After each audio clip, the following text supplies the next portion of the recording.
안녕하세요. 아주 얼마 전까지 사랑과 전쟁을 찍다 온 30대 여자입니다. 사랑과 전쟁에서나 봤을 법한 일을 제가 겪고 나니 아직 정신 상태가 정상이 아님을 미리 양해 부탁드려요. 남편과는 대학 졸업하고 나서 인턴으로 잠깐 근무를 했던 직장에서 처음 만났습니다. 남편도 인턴이었고 저랑 같이 채용이 되어 1년 일을 같이 했던 사이예요. 인턴으로 지내던 때에는 가끔 회사에서 시켜주는 회식에 따라가서 말을 나눴던 게 다였고, 일하면서는 각자 일 배우고 사수 눈치 보느라 딱히 수다를 떨 일이 없었어요. 친하게 지낼 생각도 없어서 대화도 뜸했고요. 그러다가 계약이 완료되면서 저는 저대로, 그리고 남편은 남편대로 취업에 곧장 성공을 해서 또 바쁘게 한참 지내다가 우연찮게 서로 거리 한복판에서 마주쳤어요. 알고 보니 서로의 회사가 같은 강남 한복판에 딱 붙어 있었던 것입니다.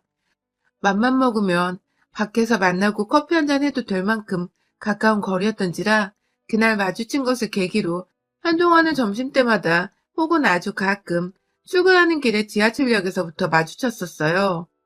그렇게 인사를 나누다 보니 자연스레 번호 교환도 하게 되었고, 이것도 인연이라며 술 한잔하며 사는 얘기를 하자고 해서 둘이서 몇 번 술자리도 가졌다가 둘도 없는 오빠 동생 사이가 되었죠. 그 후로도 오빠 오빠 하며 부르는 게 자기 직장 동료들보다 훨 마음에 들었는지 남편은 오빠 소리가 너무 설레 하는 말로 저한테 좋아하는 감정이 생겼다며 고백을 했고, 그렇게 저희는 무려 5년가량 결코 짧지 않은 연애를 하다가 결혼을 했습니다. 지금 생각해보면 무슨 멘트가 저렇게 느끼하고 저질스러웠나 싶기도 하네요. 당시엔 그냥 오빠가 설렌다고 얼굴을 붉혔던 것만 보여서 귀엽다며 고백을 받아줬었는데 말이죠. 연애하면서 이 사람이 여자 문제로 저를 머리 아프게 한 적은 단 한 번도 없었어요. 어찌나 거짓말같이 자기 관리를 똑 부러지게 잘했는지 늘 물어보면 헬스장 혹은 영화배우로 학원에 가 있다는 말을 했고요. 저희가 둘 다 30이 넘어 결혼을 하게 되었는데 20대에서 30대로 넘어가면서도 단 한 번 이 사람이 마음 느긋하게 놀려하거나 비행에 빠지는 거 본 적이 없었어요. 저랑 연애를 하면서 저희 부모님께도 너무너무 잘했고, 그래서 저희 부모님이 오히려 결혼을 언제 하냐면서 연애 2년차부터 늘 들들 복권하셨습니다. 그마저도 제가 결혼 생각이 아직 없다면서 미루고 미루다 5년차에 결혼을 한 것이고요. 시부모님도 두 분이서 아주 애정이 많으셔서 저희 부모님과 또래이셨음에도 불구하고 서로를 정말 극진하게 사랑하셨어요. 뽀뽀를 하거나 허리에 손 두르고 길을 걷는 건 일상 다반사였고, 저희 부모님이 계신 자리에서도 서로의 허벅지를 주무른다거나 귀를 만지작하는 등 다소 야릇한 행동들을 많이 하셔서 저희 부모님이 오히려 당황하신 적도 여러 번 있었습니다. 이게 금실이 마냥 좋다 할 수만은 없었던 것이 때와 장소를 가리지 않는 애정 표현에 상대를 불편하게 만들기도 했던 터라 마냥 좋아 보이진 않았어요. 아무튼 남편이 그런 부모를 보고 자라서 그런지 저한테 굉장히 살뜰하고 잘해줬고 애정 표현도 많이 했습니다. 자기 부모 자식 아니랄까봐 밖에서 애정 표현을 서스럼 없이 하길래 제가 오히려 많이 거부를 하고 또 핀잔을 주는 편이었어요. 그렇게 결혼을 한 4년이란 시간 동안 남편은 단 한 번도 제가 외도를 의심할 만한 짓거리를 보인 적이 없었습니다. 세상에 우리 남편보다 가정에 착실한 사람은 단 한 명도 없을 것이라 자부를 했을 정도였어요. 그러던 남편과 하루는 차를 타고 밥을 먹으러 식당에 가는데 누구한테서 막 전화가 울리는 거예요. 제가 옆에서 받아도 된다고 말을 했는데도 남편은 끝까지 그 전화를 받지 않았고, 그 후로도 부재중 전화가 5통은 더 왔던 것 같아요. 누군지 말 안 해주는 남편한테 약간 이상한 낌새를 느끼긴 했으나 퇴근을 하고 전화가 오는 상사로부터 피하고자 하는 것인 줄 알고 전 일부러 모른 척 해주며 넘어갔죠. 그런데 그날 밥을 먹으면서 남편은 꾸준히 화장실을 가겠다고 자리를 비웠고, 그때마다 핸드폰을 들고 나갔습니다. 전 당연히 이 사람이 화장실 가는 척을 하며 전화를 받는다는 것을 눈치챘고, 한동안은 모른 척하고 밥만 먹으려다가 하도 남편이 요식은 걸린 인간 마냥 화장실을 자꾸 가길래 도대체 상사한테서 무슨 말을 듣고 있길래 저 사람이 저리 안절부절 못하나 싶어서 저도 따라갔어요. 가서 들키면 그냥 여자 화장실 가던 길이었다고 하면 되었으니 딱히 찔릴 건 없었고요. 그런데 화장실로 들어가는 입구 뒤쪽에 흡연자들을 위한 흡연실이 있었는데 그 바로 앞 그러니까 화장실과 흡연자실 사이에 있는 공간에서 남편이 통화를 하고 있더군요. 제가 화장실로 들어가는 길에 너무나도 또렷하게 통화 내용을 들을 수 있을 만큼의 거리에서 말입니다. 남편은 계속해서 몸은 괜찮아? 아프진 않아? 땡기진 않아? 하는 말을 하며 누군가의 건강을 걱정하고 있었어요. 순간 저희 시부모님인 줄 알고서 내가 모르는 병을 앓고 계신가 싶어 더 유심히 들으려 하는 그때 누군가가 또각또각 구두 소리를 내며 화장실로 오는 바람에 남편이 급하게 전화를 끊었고 저는 또 급하게 자리로 돌아가서 밥 먹고 있는 척을 하다가 남편을 맞이했어요. 끝내 남편은 저한테 아무 소리도 하지 않았고 전 내내 기분이 찜찜했죠. 시부모님이 아프신 거면 저한테 말 안 할 이유도 없는데 왜 숨기나 싶고 시부모님이 아니었다면 저 전화통화의 상대는 누구일까 싶어 기분이 이상했어요. 중간중간 혹여나 싶어 시댁에 전화를 해서 요즘 별일 없냐, 건강은 다 괜찮냐 등의 질문을 던져가면서 안부도 묻고 했지만 시댁에서는 별 반응이 없었고요. 뭔가 그날부터 남편은 집안에서도 마구잡이로 걸려오는 전화를 받으러 베란다로 나간다거나 아예 쓰레기를 비우고 오겠다며 음식물 봉투를 들고 나가서는 거의 40분이 되도록 집에 들어오지 않은 적도 있었습니다. 나갈 때 분명히 핸드폰을 들고 나가는 걸 전 다 봤었고요. 그런 식으로 남편의 행동에 이상함을 눈치채면서 저도 점차 늘 반듯하고 가정적일 거라 생각했던 남편에 대해 조금씩 의심을 할 수밖에 없었어요. 부쩍 전화에 시달리고 그렇다고 전화를 아예 안 받으려 하는 것처럼 보이지도 않으니 이건 100% 숨기려고 하는 짓이라고 생각할 수밖에 없었죠. 하지만 저도 직장인이고 남편이 저한테 대놓고 소홀하다거나 애정 표현이 없는 것도 아니었기에 아직 겉으로 표현하지 않은 채 남편을 좀 더 지켜보기로 했어요.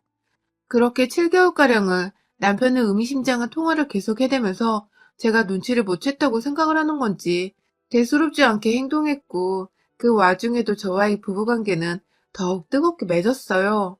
틈만 나면 집에 퇴근하고 들어오자마자 팬티까지 다 벗어던지고 샤워를 하고는 저를 안방으로 불러들였어요. 예전에 이 정도까지는 아니었는데 부쩍 그 시간 동안 남편은 성욕에 미쳐버려서 환장한 인간 마냥 집에 들어오자마자 옷을 벗겨던지는 등 제정신이 아니었고 심지어 제가 입고 있는 옷을 찢어버리고 싶다면서 자기 와이셔츠를 저한테 입히더니 준비됐어? 하는 소리와 함께 두 손으로 그 단추들을 모조리 뜯어버리기도 했습니다. 처음엔 남편의 적극적인 성욕이 저도 살짝은 좋았습니다. 평소 야근이 있다면 많은 편이었고 그래서 애정 표현이 꾸준히 많았음에도 불구하고 밤에는 피곤하다고 자는 경우도 참 많았거든요. 저에 대한 애정이 변하지 않았던 증거라고 생각을 해서 저도 살짝은 즐겼습니다. 임신을 시키려는 건지 뭔지는 모르겠지만 피임 도구를 하지 않으려길래 제가 여러 차례 등짝을 후려펴주면서 겨우 피임 도구를 끼워 관계를 맺었고요. 회사에서 일 안 하고 하루 종일 야한 걸 보고 온 건지 완전히 혼자 미쳐서는 별 희한한 것들을 강요하면서 후끈한 짓들을 해냈는데 남편이 좀 적극적으로 변했다는 생각만 들었을 뿐 다른 이유가 있을 거라고는 정말 상상도 못했네요. 그러다 얼마 전 남편과 시댁 가는 길이었는데 누가 계속 또 전화를 하더라고요. 남편은 또 의도적으로 무시를 하면서 전화를 안 받고 있고요. 그러다가 차가 정지했을 때 그냥 무의식 중에 핸드폰을 한번 봤더니 거의 1분가량을 그냥 아주 뭐 저린 도둑놈 마냥 안절부절을 못하더니 급기야 저를 딱 월드컵 경기장 앞에 월드컵 터널로 들어가기 직전에 그 택시도 잡기 힘든 그 거리에서 저를 그냥 세워주고 내리라고 소리를 지르는 겁니다. 아니 뭐 때문에 이러는지 말을 해줘야 제가 뭐 납득이라도 하고 차에서 내릴 텐데 그냥 무조건 빨리 내리라고 2년 전은 욕까지 했더니 제가 겁이 질린 채 질색팔색을 하면서 차에서 내렸어요. 한참을 택시를 잡으려고 해도 잡히지도 않아서 시댁 근처까지 가는 버스를 겨우 잡아타고는 혼자 걷다가 환승까지 해가지고 시댁을 가려다 기분이 너무 나빠서 도로 택시를 타고 집까지 돌아왔습니다. 집에 오니 남편은 없었고 전화를 해도 전화를 안 받고 결국 그날 이 인간은 집을 외박하다 다음날 아침이 되어서야 집으로 들어왔어요. 그날이 주말이어서 망정이었지. 평일에 이 지랄을 떨었으면 제가 출근하고 회사에서 열받아 있었을 생각을 하니 아찔해서 욕이 입턱까지 차오르더라고요. 겨우 남편을 보면서 무슨 일인지 제대로 설명을 하려고 다 이러니 남편은 저를 말도 없이 그냥 데리고 나가더라고요. 그렇게 저희가 도착한 곳은 웬 산부인과 병원이었습니다.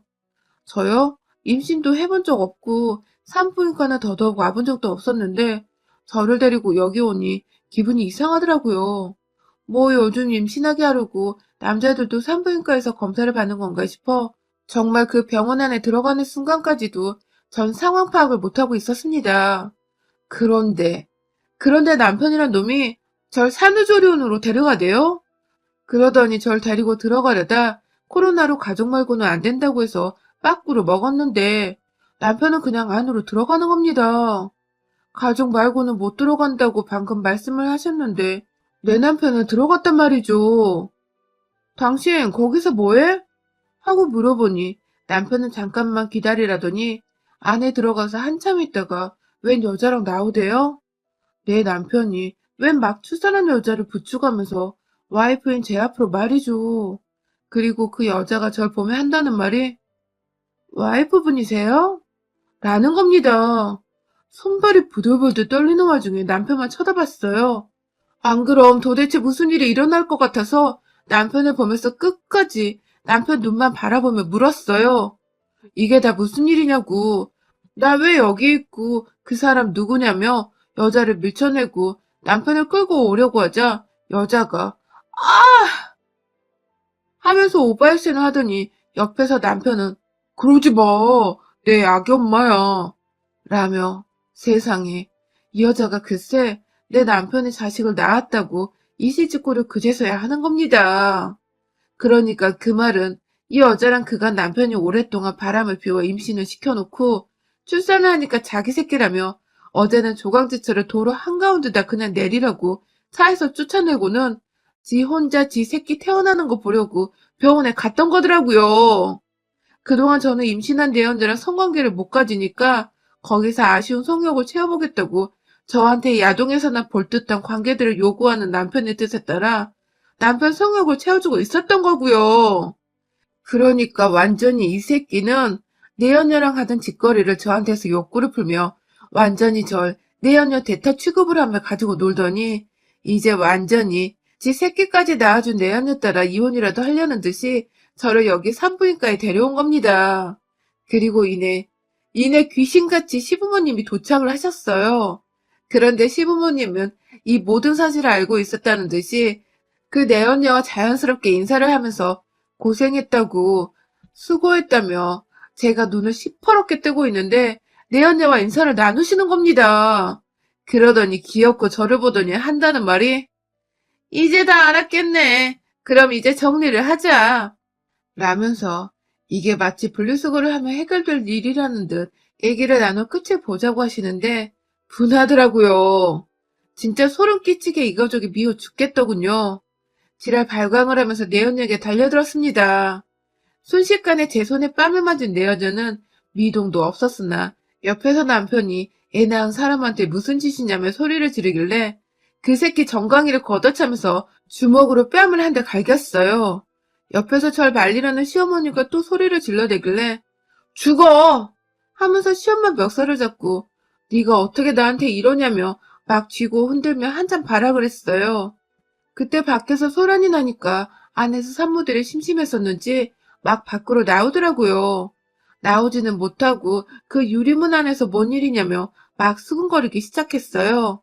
저도 그 산모들이랑 눈이 맞춰지니 처음엔 너무 쪽팔리다가 도저히 이 년놈들이 애 낳고 잘 사는 꼴을 못 보겠어서 고래고래 소리를 지르며 내 남편이 갑자기 절 여기 데려오더니 웬년을 소개시켜주며 자기 새끼 낳은 여자래요.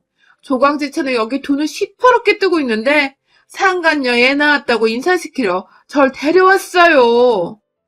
하면서 다시 한번 내 언니한테 달려들어 뺨따구를 때리고 머리카락을 뜯어잡고 막 난리를 피웠습니다. 그때 제가 사실 수적으로는 시부모님과 남편한테서 밀리고 있었는데 뒤에서 누군가가 나타났어요. 웬 건장이 생긴 남자 둘이서 엘리베이터를 타고 산후조리원 입구에 도착을 하더니 아주 피는 못 속이는 것들 하면서 제 손 하나 잡고서 안아주고 있던 남편을 밀치는 겁니다. 아이고 세상에 이제 보니 이분들은 모두 다 저희 아주버님들이었습니다. 이제 보니 금실 줬다고 생각했던 시어머니는 시아버지의 내연녀였다가 아들인 저희 남편을 낳고서 조강자리를 꿰찬 말 그대로 쌍년이었고요. 한마디로 남편은 그런 상간녀의 자식으로서 내연녀의 첫 자식으로서 이 집안에서 장남회세를 했던 것입니다. 이거 완전 그냥 쌍놈 새끼로 태어난 유전자였더라고요. 하필 시아버지가 늙어서 조광지처의 자식이 생각난 건지 아들이 애 낳았다고 조광지처한테 연락을 했다가 조광지처 되시는 저희 첫 번째 시어머니께서 아들들한테 내연남 새끼가 자식 본 것도 알아야 하냐며 하소연을 하셨고 그 바람에 이 아주버님들이 열이 받아서는 찾아와 난동을 부리려다가 찾아와 보니 이 자식이 피는 못 속이는 건지 또 불륜을 저질러 애를 낳은 사실을 알고는 완전히 빡이 돌아서는 저 대신 저 도와주겠다고 제 편이 되어주신 겁니다. 아주 남편은 애 낳은 여자들이 우르르 보는 앞에서 형들한테 쥐어 터져가게 맞고 있고 시어머니는 뒤에서 지랄을 하는데 제가 그 머리 끄댕이를 잡아 당기면서 너도 첩년이었냐? 그래서 네 같은 첩년 며느리 챙긴다고 나한테 그간 입도 뻥끗 안 한 거야? 하면서 질질 그 복도 한 구석을 계속 끌고 다녔고요. 내 언니는 도망간다고 산후조리원 안으로 들어가려는 거 제가 뒤에서 등짝을 발로 까버리니 문에 코를 박고 넘어지대요. 근데 너무 통쾌했던 게 안에 있는 여자들이 아무도 내 언니를 안 도와주는 겁니다. 그마저도 간호사분들은 직업이니까 어찌저찌 보도만 안고 들어가는데 모세의 기적마냥 거기 있던 여자들은 상간녀를 노려보며 길을 터졌어요. 다들 남편이 있다 보니 제가 남일 같지 않다는 생각을 하셨는지 입에서 막 벌써 욕이 튀어나오고 있는데 저는 그렇게 들어가는 내 연애를 보며 눈물이 찔끔 나오더라고요. 그러자 앞에 서 있던 여자 한 분이 저를 향해 여기선 우리한테 맡겨요 하고는 비장하게 안으로 들어가더라고요. 전 그날 후 곧장 남편과 상간녀를 고소했고 고소하는 김에 상간녀 한 번 더 보고 지랄을 떨어주려 병원에 갔는데 역시나 제가 출입을 하진 못했으나 절 알아본 간호사분이 말씀하시더군요. 지금 병원 안에서 그 여자 왕따 당하고 난리라며 안에서 자식 이름까지 똑똑히 기억했다가 학교 가서 마주치면 학교에도 소문내고 평생 내 여녀 자식이라고 꼬리표 따라다니게 만들 거라며 살벌하게 따돌림을 시키는 바람에 병원 분위기가 청소하는 아주머니까지 포함해 아주 난리랍디다. 그 바람에 상간녀는 자식이 무슨 죄냐고 울다가 아무도 그 울음에 반응이 없자 이게 장난이 아닌가 보다 싶어서 지금 병원에다 조리원 환불해달라고 자기 당장 나가겠다고 또 한참을 울었다네요. 저야 뭐 소송하면서 남편한테 이혼소송과 위자료 소송을 걸었고 상간녀와 시부모를 상대로 상간녀 위자료 소송에 절 기만한 사기죄까지 걸어버렸습니다. 이혼과 더불어 이것들 애 키우며 알콩달콩 사는 꼴 보기 싫다면서 남편 회사 쳐들어갔어요.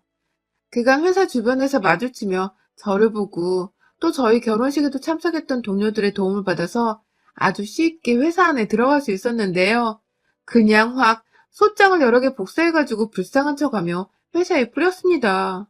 조강지처가 눈을 멀쩡히 뜨고 있는데 갑자기 병원 데려가더니 상간녀가 지 자식을 낳았다고 고백을 했다며 어째 이런 인간이 회사에서 두 다리 뻗고 돈 벌고 다니면서 상간녀 자식을 키워야 하냐며 그 건물 앞에 서서 아예 피켓을 들려다가 그건 차마 저희 회사 사람들이 볼까봐 못하겠더라고요. 뭐 다행히도 회사 내의 소문은 워낙 발이 빠른지라 온 건물이 한동안 저희 남편과 제 스토리로 들썩였고 남편은 그로부터 무려 3달을 그냥 뻔뻔하게 회사를 다녔지만 결국 사표를 쓰더군요. 애 생각해서 눈물 나는 부정으로 회사에서 돈 벌려고 했다가 그러다 지가 죽겠었던 것이죠. 저야 뭐 회사를 계속 다니면서도 남편 회사 사람들이 보면 아직 얼굴이 화끈거려 숨기는 하지만 남편이 그만두고 나서는 다들 저 응원하는 말하며 그 인간 그만뒀다고 소식을 전해준 덕분에 기분은 시원씁쓸했습니다. 오래 만났어서 배신감이 상당했고 내 손으로 주먹 쳐가지고 정강이 내리치며 헤어지게 될 줄이야 정말 상상도 못했어요. 남해는 뱃속에서 애를 낳을 줄도 몰랐고 그 뒤에서 형이란 분들이 나타나 제 편이 되어주실 줄은 더더욱 몰랐고요. 정말 반전 없는 인생이 없다지만 이틀 사이 이 정도로 많은 반전들을 폭풍처럼 겪고 난 후 저는 좀 더 단단한 사람이 된 것도 같아요. 위조를 받을 만큼 받으려고 변호사도 제대로 비싼 분으로 선임했고, 들어보니 그 내연녀는 무슨 카페에서 매니저로 일하는 30 먹은 여자라더군요. 그 후 저를 찾아와서 돈이 없으니 소송을 추하해달라고, 본인이 분명 잘못한 일인데 애가 생긴 바람에 어쩔 수 없었다며 애까지 데려와 제발 살려달라고 사정을 하는데, 그 돈마저도 없이 어떻게 불륜을 저지를 생각을 했냐며 아주 강큰년이라고 저희 엄마가 소금을 한 바가지 뿌려서 쫓아냈어요. 같이 안겨있던 애는 무슨 죄겠냐마는 제가 지금 상간녀 애까지 배려해줄 만큼의 여유는 없는지라 옆에서 엄마 잘했다고 거들어주며 쫓아냈어요. 살다 살다 우리 남편처럼 깜짝 서프라이즈 해준 남자는 못 본 것 같습니다. 저보다 더한 서프라이즈 소식을 들어본 분 계세요? 전 지금도 자다가 이 새끼 생각하면 화가 치밀어 오르는데요. 어디 한번 주기적으로 애가 자라서 새 학교 들어가고 새 친구 사귈 때마다 옆에서 내 언냐라 공표를 해주며 지랄을 좀 떨어줄까 합니다. 앞으로 장기전이 될 저희 복수극도 응원해주세요. 여러분의 생각은 댓글로 남겨주세요. 오늘도 시청해주셔서 정말 감사합니다.